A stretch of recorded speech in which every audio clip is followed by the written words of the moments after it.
Once you lock in on that identity, your brain finds a way to keep you there.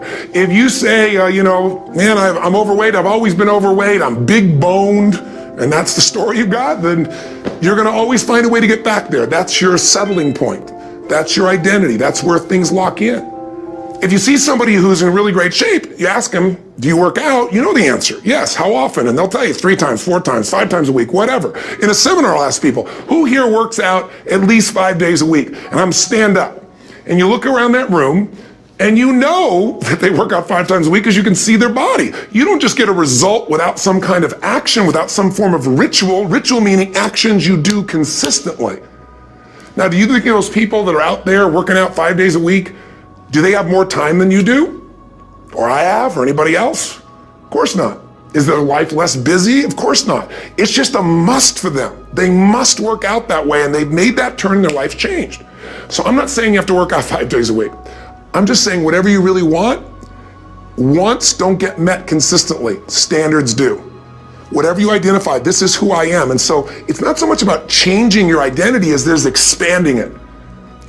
Deciding that, instead of your goal is to lose 10 pounds, which is not compelling, what if your vision was to get back to my fighting weight?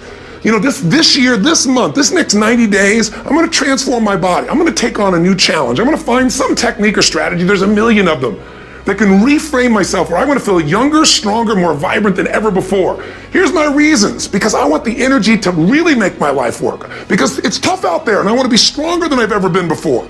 I want to go in front of the mirror and if I'm naked, not, want to laugh. I want to look there and take a good look and go, yeah, I'm proud of whatever I see there.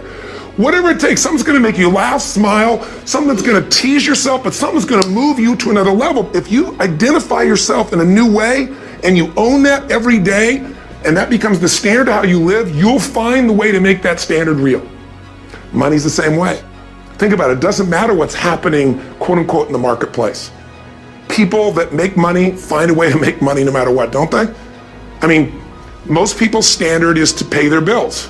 So that's what most people find a way to do, even when economic times get tough. Most people, if that's their absolute standard, they find a way. Some people's standard is pay their bills most of the time. And so most of the time they do. Some people's standard is not just to pay their bills, but to take care of their family and maybe even some of their friends. And they find a way. In fact, some people may be in a family where they don't have enough money, they barely have money to pay their bills. They work their guts out. And then somebody, their mother, their father, somebody else, their sister gets ill, and there's not enough money to take care of it. Nobody else has money in the family. They don't either, but they find a way to get that money to take care of their mother or father, don't they? And pay their bills. They never could do it before. Why? The situation made them raise their own standard. And not everybody does that. Somebody else in the family might have money and still not take care of their mother. It all comes down to the inner game, my friends. Changing your life is a change in the inner game. The outside world you can't control, but you have absolute control over this one if you learn the dynamics of what shapes you. And identity is one of those simple, clear, fundamental basics that if you start to shift it, everything else will shift in your life as well. Some people, by the way, have to have more than enough money to do what they want, when they want, where they want, with whomever they want, contribute the way they want. And if that's their must, they find a way. I know that sounds overly simplistic, but it's true. Somebody once said you could take all the money in the world out of the hands of everybody, out of all the wealthy people in the world who are really successful, give it to other people. It wouldn't take too long, those people would have it back in their hands. It's not because they're manipulative, it's because they have a standard. Some are manipulative, don't get me wrong, but they got a standard of what they're gonna find a way to make happen. I'm just simply saying to you, take those 3 magic words and live them. Raise your standard. And if you really wanna do it, then I'll tell you the most important secret. Have you ever done this?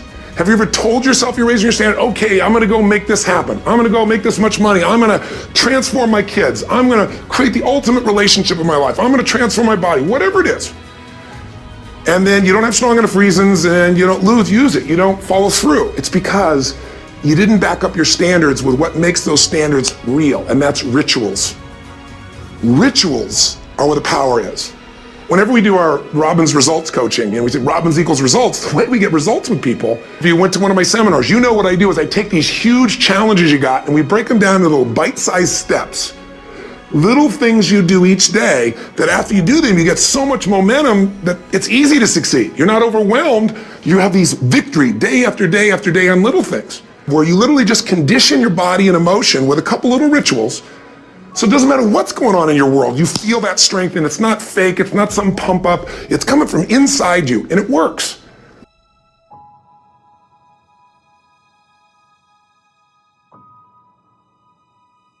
If you speak negativity into your life, negativity will show up in your life.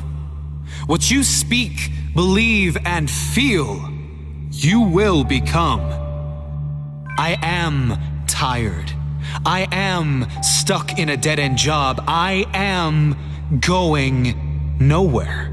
All of these thoughts are doing you no good. Thoughts turn into beliefs, and beliefs control your life. Turn all that around and speak positivity into your life.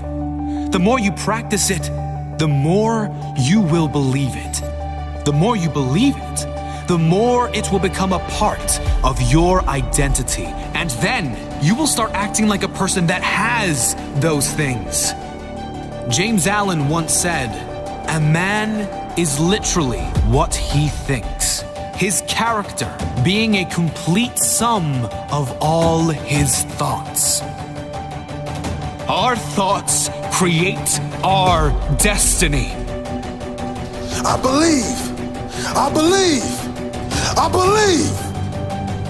Positive self-talk is important because without belief in self, you can never grow. Your tongue and words have power stronger than anything you can ever imagine. What you speak is what your life will become. So make sure you're speaking love and prosperity. Make sure you're speaking belief and joy. Make sure you're believing in the dream. So you must not only write the affirmations, you must speak them.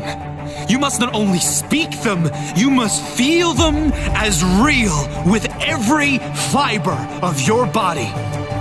Think, feel, believe, and you will become. Every day you wake up, you should tell yourself, I am enough. Everything I need to accomplish my goals and dreams live right inside of me. And no longer will I wait for my opportunities. From now on, I will create them and take advantage of every time my moment comes. I will stay ready so I never have to get ready. I am enough. I am enough. And I believe.